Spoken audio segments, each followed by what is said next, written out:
ಮನೆಗೆ ಬಂದು ಫೋನ್ ಮಾಡಿ ಸಾಕು.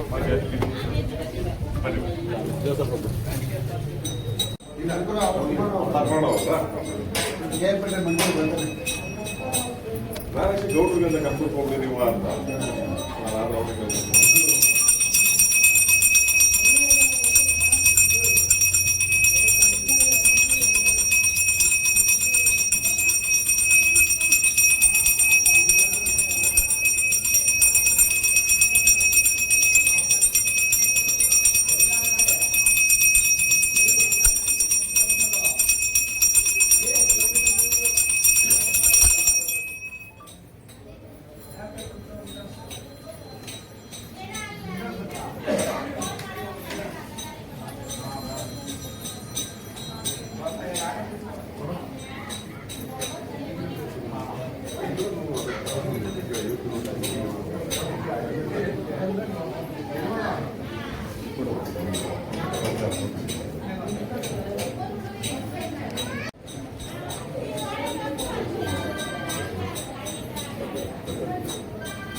ಊರಿನಲ್ಲಿರ್ತಕ್ಕಂಥ ಎಲ್ಲರಿಗೂ ಹೇಳಿ ಸಾಕಾಗೋದು.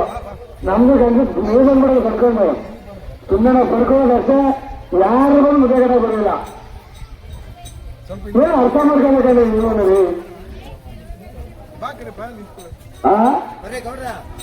ಚತಪ ಪಡ್ಕೊಂಡು ಚತಪ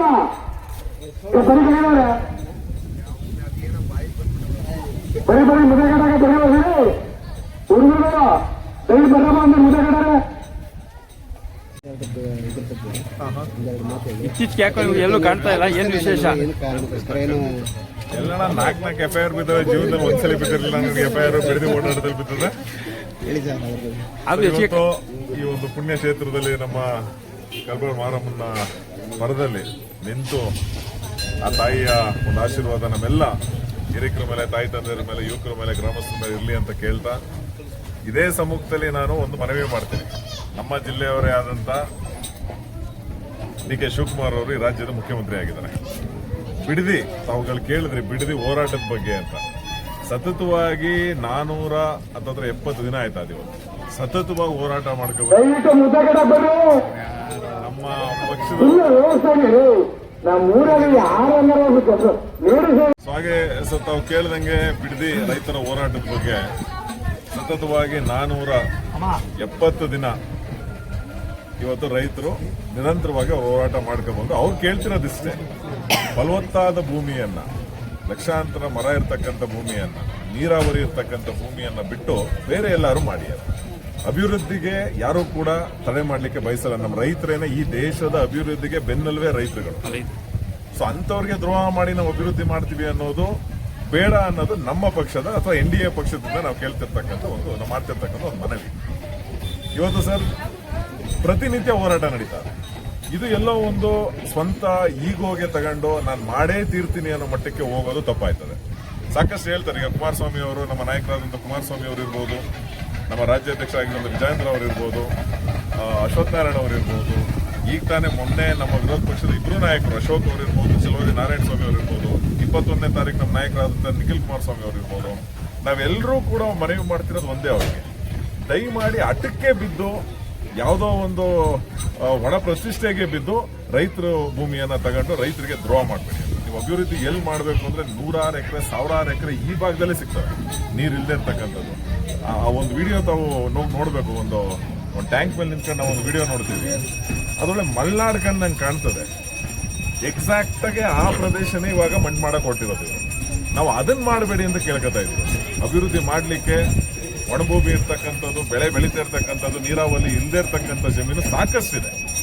ದಯಮಾಡಿ ನೀವು ಅಲ್ಲಿ ಹೋಗಿ 9,000 ಎಕರೆ 10,000 AICT ಮಾಡ್ತೀರಾ ನಮ್ಮ ಭಾಗದಲ್ಲಿ ಅಂದ್ರೆ ನಾವೇನದು ವಿರೋಧಿಗಳಲ್ಲ. ಬಟ್ ರೈತರು ಹೊಟ್ಟೆ ಮೇಲೆ ಹೊಡೆದು ನೀವು ಏನ್ ಕಟ್ಟಿದ್ರು ಅದು ವೇಸ್ಟೇ. ನಾವು ರೈತರು ಹೊಟ್ಟೆ ಮೇಲೆ, ಯೋಧರು ಹೊಟ್ಟೆ ಮೇಲೆ ಹೊಡೆದು ನಾವು ದೇಶ ಕಟ್ತೀವಿ ಅನ್ನೋದು ಅದೊಂಥರ ಮೂರ್ಖತನದ ಮಾತು. ಅದಕ್ಕೋಸ್ಕರ ಆಗ್ರಹ ಮಾಡ್ತೀವಿ ಮುಖ್ಯಮಂತ್ರಿಗಳಲ್ಲಿ, ನೀವು ಇದೇ ಜಿಲ್ಲೆಯವರಾಗಿದ್ದೀರಿ, ಮುಂದಿನ ದಿನಗಳಲ್ಲಿ ತುಂಬಾ ಕನಸಿಟ್ಕೊಂಡಿರ್ತಕ್ಕಂಥ ವ್ಯಕ್ತಿಗಳಾಗಿದ್ದೀರಿ. ಬರೀ ಒಂದ್ಸಲ ಎಲ್ಲ ನನಗೆ ಇನ್ನೊಂದು ಟರ್ನ್ ಬೇಕು ಅಂತ ಕೇಳ್ತಿದ್ರಿ ನೀವೇ ಬಾಯ್ಬಿಟ್ಟು. ಮೊನ್ನೆ ನಾನು ಅಬ್ಸರ್ವ್ ಮಾಡಿದೆ, ಆರೋಳಿ ಕನಕೂರು ಬಂದಂಥ ಸಂದರ್ಭದಲ್ಲಿ ಅವ್ರ ಭಾಷಣಗಳನ್ನ ಅಬ್ಸರ್ವ್ ಮಾಡಿದೆ ನಾನು. ಸೊ ತುಂಬಾ ಆಸೆ ಇಟ್ಕೊಂಡು, ತುಂಬಾ ಕನಸುಗಳನ್ನ ಇಟ್ಕೊಂಡು ನೀವು ಮುಖ್ಯಮಂತ್ರಿಗಳಾಗಿದ್ರಿ. ದಯವಿಟ್ಟು ಇದೇನಾರ ನೀವು ಮುಂದುವರೆದ್ರೆ ಆ ಕನಸುಗಳಿಗೆ ಮಾರಮ್ಮನ ದೇವಸ್ಥಾನ ಮುಂದೆ ಹೇಳ್ತಾ ಇದ್ದೀನಿ, ನಿಜವಾಗ್ಲೂ ನನಸಾಗಕ್ಕೆ ಆ ಭಗವಂತ ಬಿಡಲ್ಲ ಅನ್ನೋದು ನಮ್ಮ ಹೋರಾಡ್ತಾನೆ. ಈಗ ಅಣ್ಣ ನನ್ನ ಮೇಲೆ 4 FIR ಆಗವೆ. ನಾನು ರಾಮನಗರದಲ್ಲಿ ಹೋರಾಟ ಮಾಡಿದಾಗಲಿಲ್ಲ, ಕನಕಪುರದಲ್ಲಿ ಹೋರಾಟ ಮಾಡೋದಾಗಲಿಲ್ಲ, ಬಿಡದಿಲ್ ಹೋರಾಟ ಮಾಡಿದಾಗ 4 FIR ಆಗವೆ ನನ್ನ ಮೇಲೆ.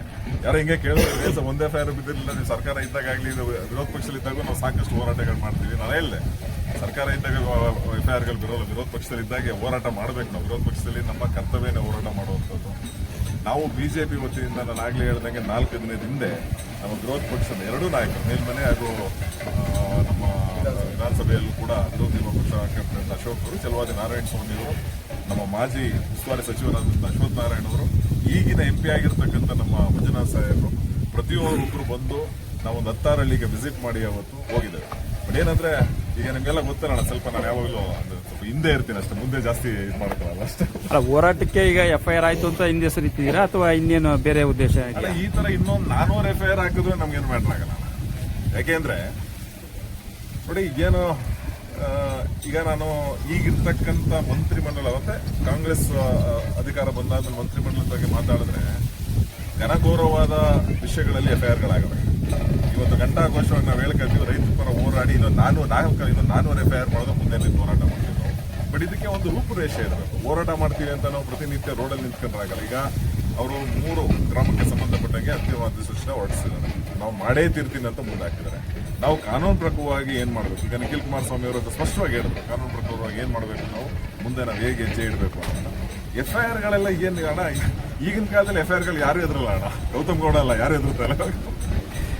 ಅಂದ್ರೆ ಕಾನೂನು ಕೈ ತಗೊಂಡು ಇವರು ಸರ್ಕಾರ ಹೋರಾಟಗಾರನ ಹತ್ತಿಕ್ತಿದೆ ಅಂತ ಹೇಳ್ತೀರಾ? 100%. ನೀವು ಯೋಚನೆ ಮಾಡಿ, ನೀವು ಬಿಡದಿ ದಯಮಾಡಿ ನಮ್ಮ ಮಾಧ್ಯಮ ಮಿತ್ರರಲ್ಲಿ ನನ್ನ ಕೋರಿಕೆ ಅದು, ನೀವು ಬಿಡದಿ ಸ್ಟೇಷನ್ನಲ್ಲಿ ಬೈರ್ಮಂಗ್ಲ ಕಂಚಗಾನಹಳ್ಳಿಯಲ್ಲಿ ನಡೀತಿರ್ತಕ್ಕಂಥ ರೈತ ಹೋರಾಟ ಸಂದರ್ಭದಲ್ಲಿ ಆಗಿರ್ತಕ್ಕಂಥ FIRಗಳನ್ನ ಗಮನಿಸಿ. ಒಂದಲ್ಲ ಎರಡಲ್ಲ, ನನ್ನ ಪ್ರಕಾರ ಅವ್ರು ಯಾರೋ ಹಿಂದೆ ಒಬ್ರು ಯಾರೋ ಸಾಹೇಬ ಇದ್ದ ಅಲ್ಲಿ, ಆ ಸ್ಟೇಷನ್ ಸಾಹೇಬ, ಇನ್ನೇನು ಕೆಲಸ ಇರ್ಲಿಲ್ವಂತ ಅಯ್ಯಪ್ಪನಿಗೆ. ಸುಮ್ಮನೆ ಬರೆಯೋದೇ, ಕಾಣಿಸ್ಕೊಂಡ್ರೆ ಗೌಡ್ರು ಕಾಣಿಸ್ಕೊಂಡ್ರೆ ಬರೀ, ಜಾದವ್ರು ಕಾಣಿಸ್ಕೊಂಡ್ರೆ ಬರೀ, ಪುಟ್ಸಮಣ ಕಾಣಿಸ್ಕೊಂಡ್ರೆ ಬರೀ ಅವ್ರ ಹೆಸರನ್ನ. ನಾನು ಮನೆಯಲ್ಲಿದ್ದಂಥ ಸಂದರ್ಭದಲ್ಲಿ ವಿತ್ತು ಸಮಯ ಆಗಿ ಬರ್ದವ್ರು ಅವರು. ಶನಿವಾರ ಬೆಳಗ್ಗೆ 11 ಗಂಟೆಗೆ ಗೌತಮ್ ಗೌಡ ನಮಗೆ ಕರ್ತವ್ಯ ಮಾಡಿಕ್ಕೆ ಬಿಡಲಿಲ್ಲ ಅಂತ FIR ಹಾಕೋರು, ಅಡ್ಗಾಲ್ ಹಾಕೋರು. ನಾನು ಪೊಲೀಸ್ ಅವ್ರು ಕೇಳಿದೆ, ಅಲ್ಲ ಕಡೆ ಶನಿವಾರ ಬೆಳಗ್ಗೆ 11 ಗಂಟೆಲ್ಲ ಇನ್ನು ಜನಗಳ ಮಧ್ಯೆ ಇದ್ರೆ ಮನೇಲಿದ್ದೆ ನಾನು, ಅದು ಹೆಂಗೆ FIR ಮಾಡಿ ನಿನ್ನೆ ಮಾನದಷ್ಟು ಮೊಕದ್ದಮೆ ಆಗ್ತೀನಿ ನಾನು ಅಂತ ಹೇಳಿದೆ. ಸೊ ಹಾಗಾಗಿ ಎಲ್ಲೋ ಒಂದ್ ಕಡೆ FIR ಹಾಕಿದ್ರೆ ಎದ್ಕೊಂಡು ಹೋಗ್ಬಿಡ್ತಾರೆ ಅನ್ನೋ ಭಾವನೆ ಇಟ್ಕೊಂಡು ಅವ್ರು ಏನು ಕೆಲಸ ಮಾಡಿದ್ರು, ಆ ಥರ ಭಾವನೆ ಏನಾದ್ರು ವರ್ಕೌಟ್ ಆಗಿದ್ರೆ ಇಷ್ಟೊತ್ತಿಗೆ 470 ದಿನ ಹೋರಾಟ ನಡೀತಿರ್ಲಿಲ್ಲ ಸರ್. ಸೊ ಹಾಗಾಗಿ ಇದಕ್ಕೆ ಯಾರು ಎದುರೋಲ್ಲ, ಬೆದರಿಸಿದ್ರೆ ಯಾರು ಎದುರೋರಿಲ್ಲ ಇಲ್ಲಿ. ಬಟ್ ನಾನು ಹೇಳ್ತಿರೋದು, ಇದನ್ನೆಲ್ಲ ಬದಿಗಿಟ್ಟು ರೈತರ ಹಿತಾಸಕ್ತಿ, ಬಡವರ ಹಿತಾಸಕ್ತಿ, ಅಭಿವೃದ್ಧಿ ಪರವಾಗಿ ಯೋಚನೆ ಮಾಡ್ತಕ್ಕಂಥ ಒಂದು ಕಾಳಜಿ ನಿಮ್ಮಲ್ಲಿರಲಿ. ನಾನು ಆಗ್ಲೇ ಹೇಳ್ದಂಗೆ, ನೀವು ರೈತರ ಹೊಟ್ಟೆ ಹೊಡೆದು, ಯೋಧರ ಹೊಟ್ಟೆ ಹೊಡೆದು ನೀವು ದೇಶ ಕಟ್ತೀನಿ ಅಂತ ಮೂರ್ಖತನದ ಮಾತು, ಪರಮಾವಧಿ ಮುಂದೆ ನಿರಂತರವಾಗಿರುತ್ತೆ ಸರ್ ಇದು ಹೋರಾಟ ಹೇಗೆ ಸರ್? ನಾವು ಬಿಡದಿ ರೈತರ ಪರವಾಗಿ, ಅದು ನನ್ನ ಕ್ಷೇತ್ರಕ್ಕೆ ಬರದೇ ಹೋದ್ರೂ ಕೂಡ ನಾನು ತುಂಬ ಸ್ಪಷ್ಟವಾಗಿ ಹೇಳ್ತೀನಿ, ಅಲ್ಲಿ ಸಾಕಷ್ಟು ಜನ ಸ್ನೇಹಿತರು, ನಮ್ಮ ಕಾರ್ಯಕರ್ತರು, JDS ಕಾರ್ಯಕರ್ತರಾಗಿರ್ಬೋದು, BJP ಕಾರ್ಯಕರ್ತರಾಗಿರ್ಬೋದು, ಸಾಕಷ್ಟು ಜನ ಇದ್ದಾರೆ. ಅವ್ರ ಮನೆಯಲ್ಲಿ ಹೋಗಿ ನಾವು ಎಲ್ಲರೂ ರಾಜಕೀಯ ಅನ್ನೋದು ಬದಿಗಿಟ್ಟು, ಅವ್ರು ಬೇರೆ ಪಾರ್ಟಿ ನಾವು ಬೇರೆ ಪಾರ್ಟಿ ಬದಿಗಿಟ್ಟು ಮಾತಾಡಿದಾಗ ಅವರೆಲ್ಲ ಕೇಳ್ಕೊಳ್ಳೋದು ಒಂದೇ, ಅಣ್ಣ ಅಭಿವೃದ್ಧಿ ಆಗಲಿ ಅಣ್ಣ, ಒಳ್ಳೆ ಭೂಮಿ ಅದೇ, ನಾವಿಲ್ಲಿ ದುಡಿತಾ ಇದ್ದೀವಿ, ತಿಂಗಳಿಗೆ 50,000 1 ಲಕ್ಷ ನಾವು ನೆಮ್ಮದಿಯಿಂದ ದುಡಿತಾ ಇದ್ದೀವಿ. ಯಾರೊಬ್ಬ ಇಂಜಿನಿಯರ್ನ ಭೇಟಿ ಮಾಡಿದೆ ನಾನು. ಮುಂಚೆ ಅಲ್ಲಿ ಬೆಂಗಳೂರಲ್ಲಿದ್ದಾಗ 20,000ಕ್ಕೋ 25,000ಕ್ಕೇನೋ ದಿನಕ್ಕೆ 10 ಅವರ್ ಕೆಲಸ ಮಾಡ್ತಿದ್ದಂತ. ಈಗ ಬಂದ್ಬಿಟ್ಟು ಒಂದು 4 ಕಸ ಕಟ್ಕೊಂಡು, ತೆಂಗು ಮತ್ತೆ ಅಡಿಕೆ ಹಾಕೊಂಡು ತಿಂಗಳಿಗೆ 70,000 ರಿಂದ 80,000 ಸಂಪಾದನೆ ಮಾಡ್ತಿದ್ದಾನಂತೆ. ಅವನೇ ಮಹಾರಾಜ, ಅವನ ಜೀವನಕ್ಕೆ ಅವನೇ ರಾಜ, ಅವನು ಯಾರು ಬಾಸ್ ಇಲ್ಲ, ಏನಿಲ್ಲ. ದಿನಕ್ಕೆ ಒಂದು 3 ರಿಂದ 4 ಅವರ್ ಕೆಲಸ ಮಾಡ್ತಾನಂತೆ ಅಷ್ಟೇ.